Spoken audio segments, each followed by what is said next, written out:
Il est 8h28 sur RMC et sur BFM TV. Bonjour François-Xavier Bellamy. Bonjour.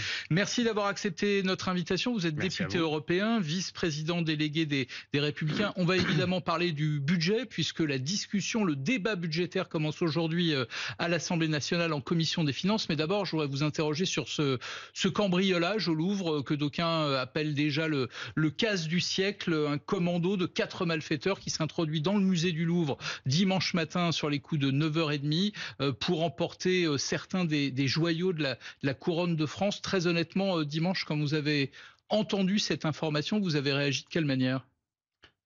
On est tous, je crois, incrédules devant ce qui s'est passé. C'est moins le casse du siècle que la défaillance historique qui marque. La défaillance historique parce que la France n'est plus capable de protéger ce qu'elle a de plus précieux, un patrimoine absolument exceptionnel. Ce sont les joyaux de la couronne, c'est-à-dire le symbole de notre histoire. Ce sont des pièces qui ont été assemblées avec des éléments de patrimoine qui viennent de toute l'histoire de la couronne française. Et je crois que malheureusement, ce casse a été d'une terrible simplicité parce qu'il exploite les vulnérabilités d'un système de sécurité qui est manifestement totalement défaillant. À ce niveau-là, il n'y a pas d'accident, il n'y a qu'un symptôme. Et c'est à ce symptôme qu'il va falloir apporter des réponses très concrètes aujourd'hui. Il se trouve qu'il y a eu un rapport, un pré-rapport de la Cour des comptes qui pointait déjà un certain nombre de défaillances dans le cadre du musée du Louvre. Je vous lis ce qu'il y avait dans ce pré-rapport. Ce pré-rapport pointait des retards considérables et persistants dans la mise aux normes des installations techniques du musée. Dans le secteur d'Œnon, par exemple, où il y a la fameuse galerie Apollon, où a eu lieu ce cambriolage, mais où il y a aussi la Joconde, un tiers des salles ne disposent pas de caméras de surveillance. Ce que vous êtes en train de nous dire, au fond, c'est que quand on fait des économies, voilà le résultat ? C'est pas une question d'économie parce que pendant ce temps-là, un plan sur le Louvre nouvelle naissance a été annoncé par le président de la République avec force moyens. En janvier dernier. Hein. Mais malheureusement, c'est tout l'effort de sécurité qui a été négligé. Et cette négligence, elle conduit à ce que nous voyons aujourd'hui. C'est ce rapport de la Cour des comptes qui alerte sur le sujet. Ce sont les personnels qui tiraient la sonnette d'alarme depuis longtemps. Qui étaient en grève d'ailleurs au mois de juin dernier. Pour alerter sur les risques de sécurité. Et moi, je voudrais faire le lien avec un autre événement qui nous a tous marqués. On a vécu la renaissance de Notre-Dame de Paris, mais on a vécu aussi l'incendie de Notre-Dame de Paris. La cathédrale de Paris n'avait jamais été incendiée en plusieurs siècles d'histoire. Le Louvre, le plus grand musée du monde, le plus ancien musée du monde, le lieu qui a fait naître l'idée même d'un musée, avait déjà connu des vols. Donc vous dites en fait il a fallu attendre l'incendie de Notre-Dame, de la même manière il a fallu attendre ce cambriolage formidable, incroyable au Louvre pour prendre les mesures qui s'imposent. Non mais moi ce que je constate c'est que même sur l'incendie de Notre-Dame, la leçon des négligences n'a pas été vraiment tirée. En tous les cas, les responsabilités n'ont pas été assumées. Et je pense que c'est le symptôme d'un pays qui ne sait plus protéger son patrimoine.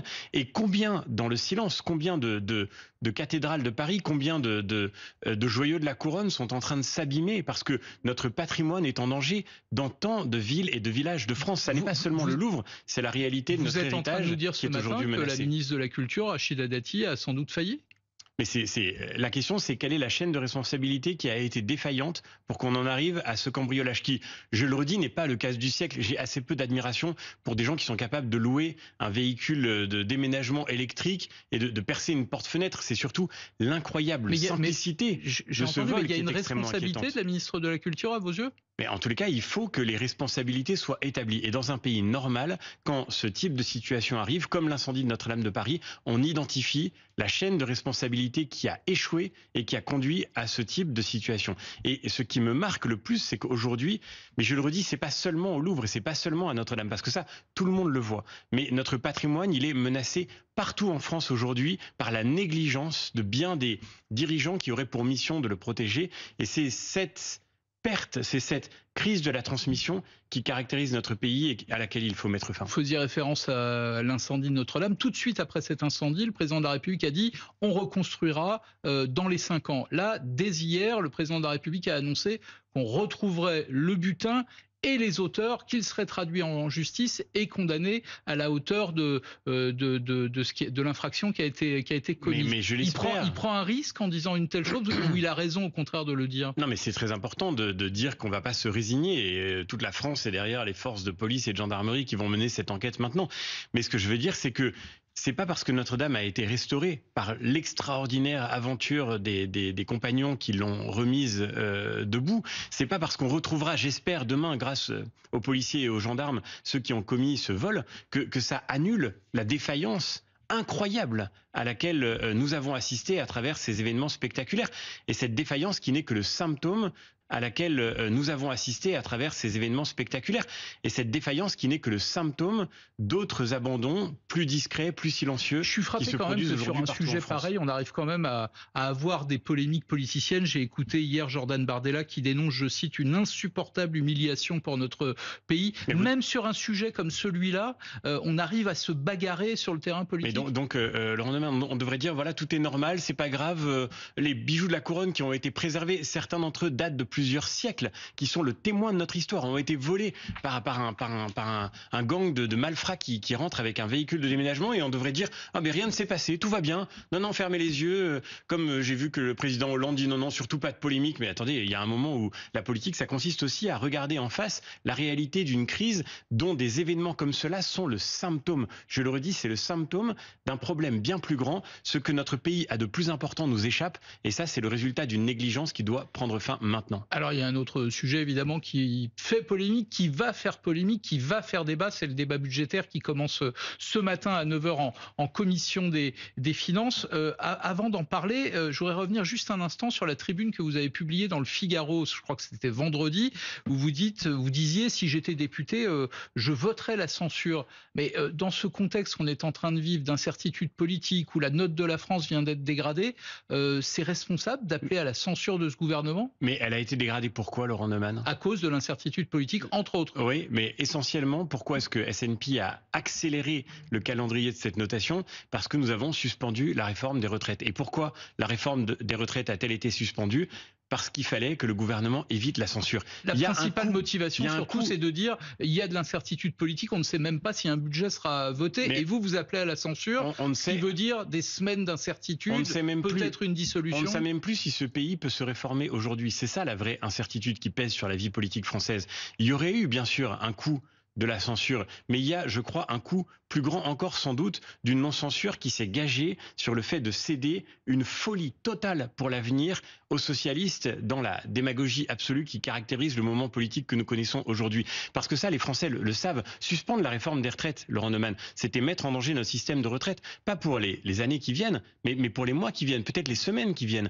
Et le fait que la France ait été dégradée par S&P en est une preuve supplémentaire. Sauf François-Xavier Bellamy que cette suspension de la réforme des retraites, c'était la seule solution pour éviter encore de nouvelles semaines d'incertitude. Et quand je vous écoute, quand je vous lis, vous dites que c'est une soumission, ce sont vos mots, pas les miens, une soumission à une gauche minoritaire. En fait, quand je vous lis, quand je vous écoute, j'ai l'impression que vous êtes aussi intransigeant que la gauche. En fait, c'est votre programme, rien que votre programme. Je rappelle quand même que vous n'êtes que 50 députés. Bien sûr, c'est pour ça qu'on n'a jamais revendiqué d'exercer le pouvoir aujourd'hui. Et je pense que le problème aujourd'hui, c'est que chacun doit faire des concessions. Et peut-être que cette suspension de la réforme des retraites en est une. On a fait d'immenses concessions, Laurent Neumann. Le cœur de notre projet, ce serait de baisser massivement la dépense publique et de baisser massivement la fiscalité. Ça fait 1 an qu'on essaye à l'Assemblée nationale de tout faire simplement pour éviter d'aggraver la fiscalité et d'aggraver la dépense publique. Le jour où nous aurons une majorité, on n'en restera pas là. On ira justement, beaucoup plus loin. Soyons concrets ce matin. On va parler des impôts, justement.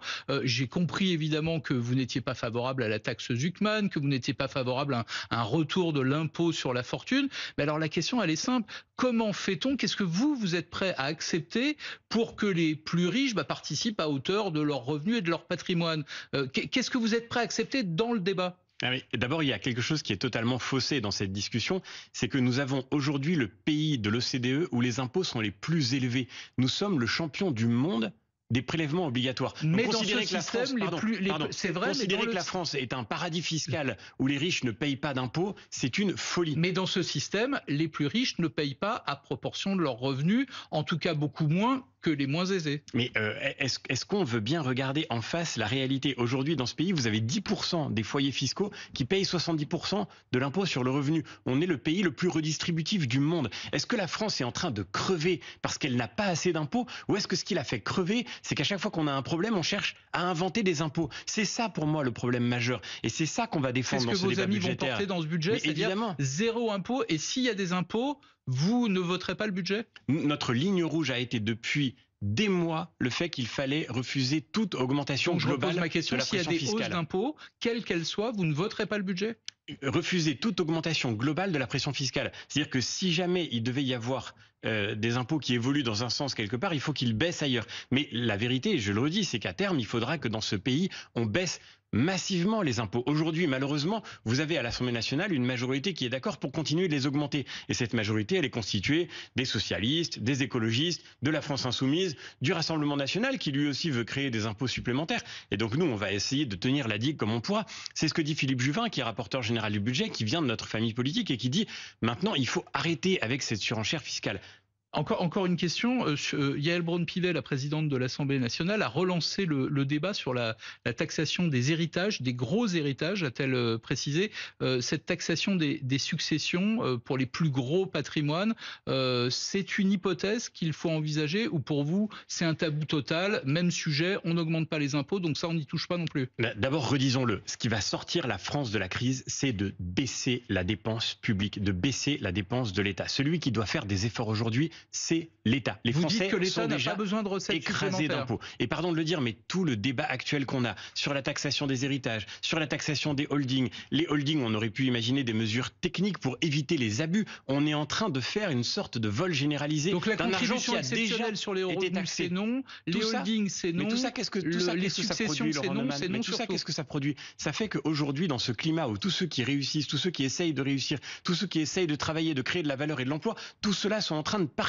C'est ça la vérité. Donc, si on veut aggraver l'appauvrissement du pays, on continue exactement comme Madame Braun-Pivet. Qu'est-ce qu'elle dit, Madame Braun-Pivet? Elle dit, oh là là, les héritages qui, d'un seul coup, tombent du ciel. C'est son expression, tombent du ciel. Mais c'est pas de l'argent tombé du ciel. C'est de l'argent qui est le produit du travail, qui est le produit de l'effort, qui est le produit d'une volonté d'entreprendre qui a déjà été taxée à de très nombreuses reprises. L'héritage, c'est ça. Et donc, moi, je dis que tant qu'on continuera d'alimenter le concours l'épine des impôts et des taxes, on va continuer d'aggraver la crise de ce pays. Mais en même temps, vous faites partie d'une famille politique qui dit, à juste titre, qu'il faut que les revenus que le travail paye mieux. Mais bien sûr. Quand vous touchez 100 € de vos revenus du travail, vous ne touchez que 54. Quand vous touchez 100 € d'une succession, vous touchez 90. Il y a peut-être un rééquilibrage à faire. Mais Laurent Neumann, l'argent d'une succession, c'est de l'argent du travail qui a déjà été taxé.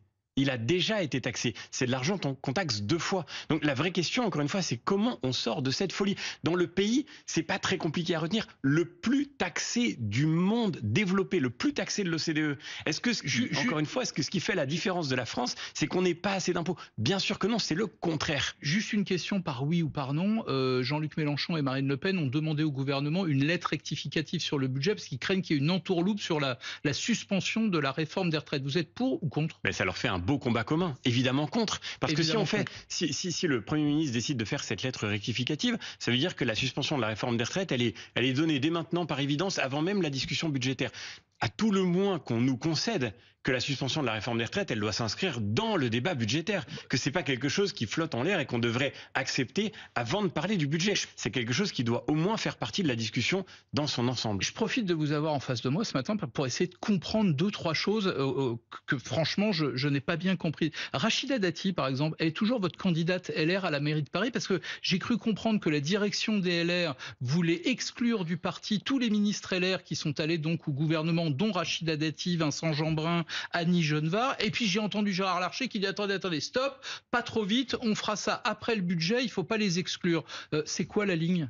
Mais nous, ce qu'on a dit aux ministres qui viennent de notre formation politique, c'est d'abord, vous ne représentez pas notre parti puisque à son écrasante majorité, le bureau politique, qui est l'instance qui dirige, qui gouverne notre parti, a voté pour dire que nous ne devions plus participer au gouvernement.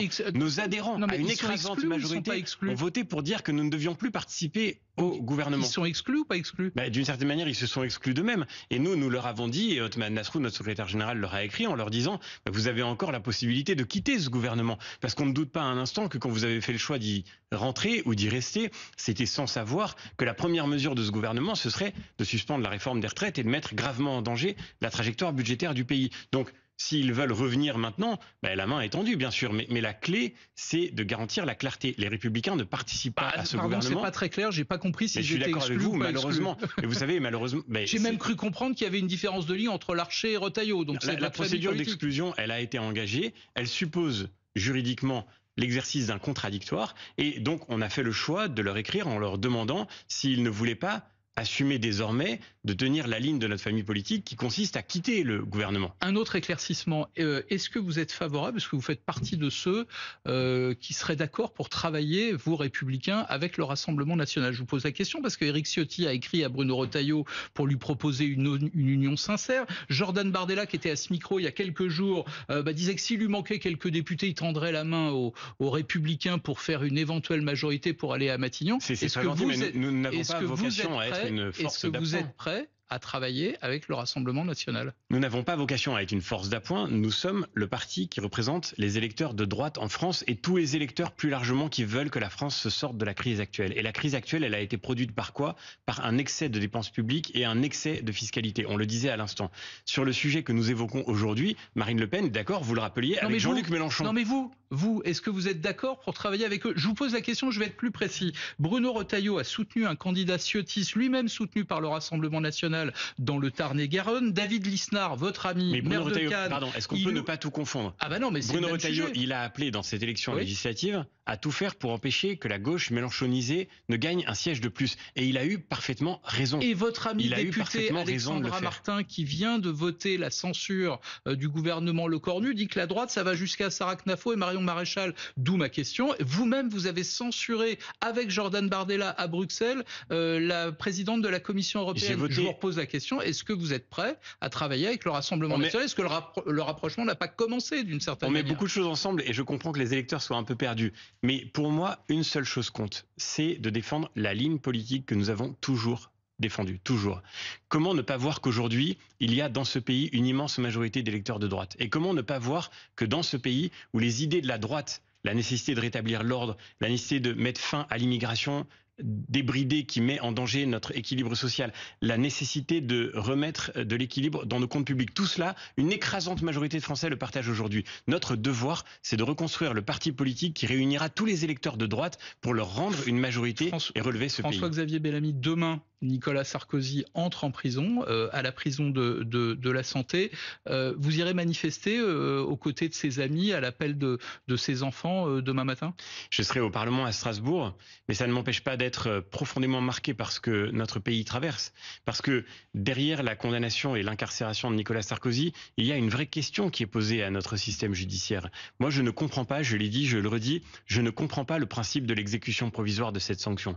Nicolas Sarkozy a été condamné en première instance, comme tout justiciable, il a droit de faire appel et ordinairement l'appel est suspensif. Je ne vois pas en quoi il y avait un risque de récidive, en quoi il y avait un risque qui pesait sur la sécurité du pays si Nicolas Sarkozy devait faire appel et que les juges devaient attendre que l'appel confirme ou non la sentence qu'ils avaient prononcée. Un dernier mot, Gérald Darmanin, le ministre de la Justice, a dit ce matin qu'il irait voir Nicolas Sarkozy en prison, c'est son rôle? Oui, Nicolas Sarkozy est un ancien président de la République. Je pense qu'il est fondamental, notamment que sa sécurité soit correctement assurée en détention. Il a, remarquez-le, il n'a demandé aucune forme d'exception, mais il est pourtant nécessaire que son cas particulier soit correctement pris en compte par le ministère de la Justice. Merci François-Xavier Bellamy d'être venu répondre à mes questions. Il est 8h47 sur RMC et sur BFM TV.